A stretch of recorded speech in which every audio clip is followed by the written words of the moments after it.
Olá, galera fanática pelo Timão. Estão preparados para mais um vídeo repleto de informações sobre o nosso glorioso Corinthians? Antes de iniciarmos, já sabem o esquema. Sendo assim, inscrevam-se no canal e deixem aquele like para não perderem nenhum detalhe das notícias mais recentes do nosso amado clube. O Corinthians foi derrotado por 3-0 pelo Barcelona EQ, em Guayaquil, na noite desta quarta-feira, em uma exibição onde nada deu certo. O técnico Ramon Dias apostou em 3 esquemas táticos diferentes durante o jogo, mas nenhum deles teve efeito. A partida começou com o time adotando 3-5-2, uma formação inédita em 2025, mas logo no intervalo, o técnico trocou para o 4-4-2 e, nos minutos finais, ainda recorreu ao ataque com 3 jogadores. No entanto, o Corinthians nunca conseguiu se encontrar em campo, e as mudanças não surtiram efeito.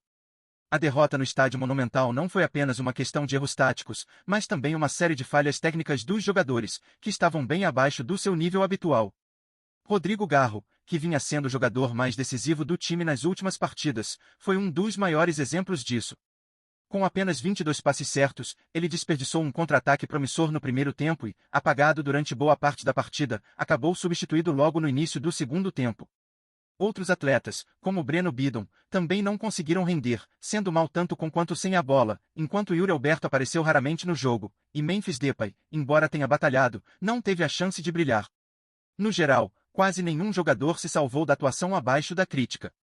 O Corinthians não foi tão displicente quanto em outras partidas, mas sua postura em campo foi, mais uma vez, insatisfatória. A equipe não conseguiu competir de igual para igual com os equatorianos, oferecendo muito espaço e permitindo que o Barcelona EQ tivesse total controle da partida. O time até tentou se segurar defensivamente, mas a falta de intensidade e a dificuldade em marcar o adversário, principalmente nas bolas aéreas, foram fatores cruciais para a derrota. Embora a maratona de jogos e a longa viagem até o Equador, somadas ao campo pesado pela chuva, possam explicar um pouco da falta de desempenho, não servem como justificativa para uma exibição tão ruim. Nos primeiros 45 minutos, o Corinthians até conseguia se defender razoavelmente, com os 3 zagueiros ajudando a neutralizar os cruzamentos constantes do time equatoriano. No entanto, o time perdeu praticamente todos os rebotes e não conseguiu reagir ofensivamente. A equipe não finalizou nenhuma vez ao gol adversário no primeiro tempo, o que refletia a total falta de criatividade e objetividade no setor ofensivo. As falhas foram evidentes, e o time parecia perdido em campo, sem saber como reagir diante da pressão imposta pelo Barcelona EQ. Quando parecia que o time conseguiria ir para o intervalo com um placar menos prejudicial, a situação se complicou ainda mais. Aos 43 minutos, João Pedro Checa cometeu um pênalti infantil e imprudente, colocando o Corinthians numa situação delicada.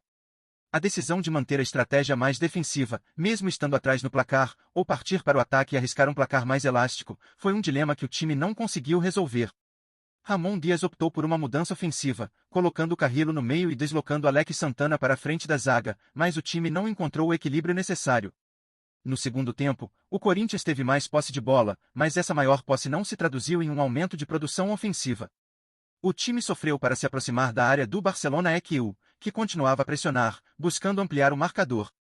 Defensivamente, os erros continuaram a se acumular, e a falta de pressão sobre os adversários se tornou ainda mais evidente. O time equatoriano se aproveitou disso e, aos 22 minutos, chegou a ampliar o placar com um gol contra de Gustavo Henrique, que foi anulado por impedimento de Corozo. A defesa corintiana, no entanto, não aprendeu com os erros e continuou a oferecer espaços. Quando o jogo foi retomado, o Barcelona EQ continuou a criar chances, e o risco de uma goleada se tornou iminente. O Corinthians tentou subir suas linhas de marcação, mas foi facilmente envolvido pelo adversário em uma série de falhas defensivas.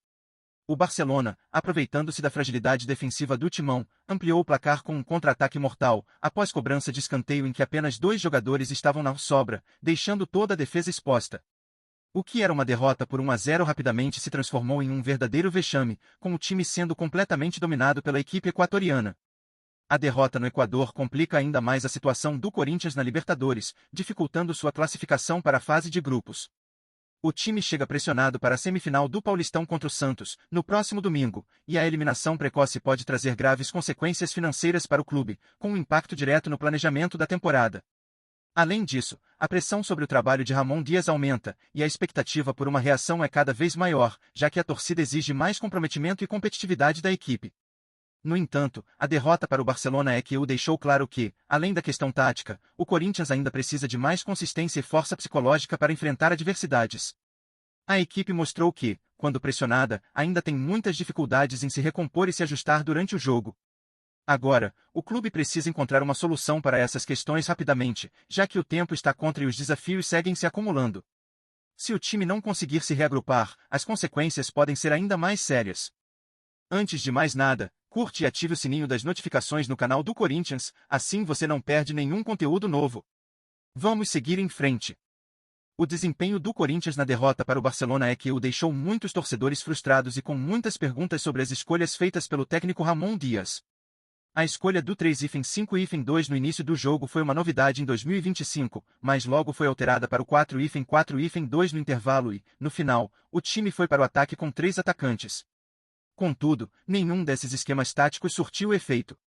A equipe teve dificuldades em todas as áreas do campo, tanto defensivamente quanto ofensivamente. A torcida se pergunta se o time poderia ter mostrado mais atitude desde o início e se as mudanças feitas durante o jogo foram realmente necessárias ou se estavam apenas tentando corrigir um erro de planejamento tático.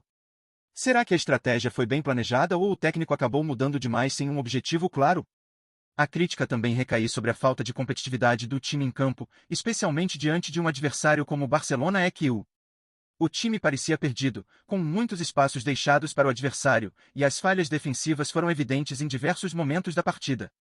A torcida se questiona se o Corinthians poderia ter se imposto mais e se o técnico deveria ter feito alterações mais ousadas desde o começo. Além disso, muitos veem uma falta de intensidade e concentração, o que faz com que os erros se repitam, especialmente em bolas aéreas e na marcação, áreas em que o time tem mostrado dificuldades ao longo de 2025. Com base no que foi visto em campo, será que as alterações de Ramon Dias eram adequadas para mudar o rumo do jogo ou foi um erro insistir nas mesmas opções táticas? Outro ponto que gerou muito debate entre os torcedores foi a atuação dos jogadores principais, como Rodrigo Garro, que teve um desempenho abaixo do esperado. Ele, que vinha sendo um dos melhores jogadores da equipe, não conseguiu se impor e cometeu erros cruciais, como o desperdício de um contra-ataque no primeiro tempo. Além dele, jogadores como Breno Bidon e Yuri Alberto também tiveram atuações apagadas, o que gerou ainda mais frustração. A questão que fica é se esses atletas estavam preparados para um jogo tão decisivo ou se a escalação do técnico não foi a melhor. Será que o Corinthians poderia ter aproveitado mais as qualidades de seus jogadores? Ou a falta de opções no banco de reservas foi um fator que limitou as possibilidades do técnico? A torcida está dividida sobre o papel de cada jogador e as escolhas feitas para o jogo. Por fim, o futuro do técnico Ramon Dias está em pauta após essa derrota. A pressão sobre o treinador é evidente, e a torcida se pergunta se ele tem a capacidade de recuperar o time e superar essa crise. Com a classificação para a fase de grupos da Libertadores agora mais distante, muitos se questionam se o treinador tem as respostas para os problemas do time ou se seria necessário repensar a comissão técnica. A situação financeira do clube também pode ser impactada por essa eliminação precoce, o que deixa os torcedores ainda mais apreensivos. Diante disso, a opinião dos fãs do Corinthians é fundamental para entender o que o time precisa fazer para se reerguer. Será que Ramon Dias conseguirá dar a volta por cima ou o clube precisará de um novo rumo para os desafios que vêm pela frente? A gente traz as notícias mais legais do Corinthians todo dia. Se inscreve e curte pra gente continuar trazendo mais novidades. Conta o que você acha nos comentários, o Corinthians adora saber. Tchau, até o próximo vídeo.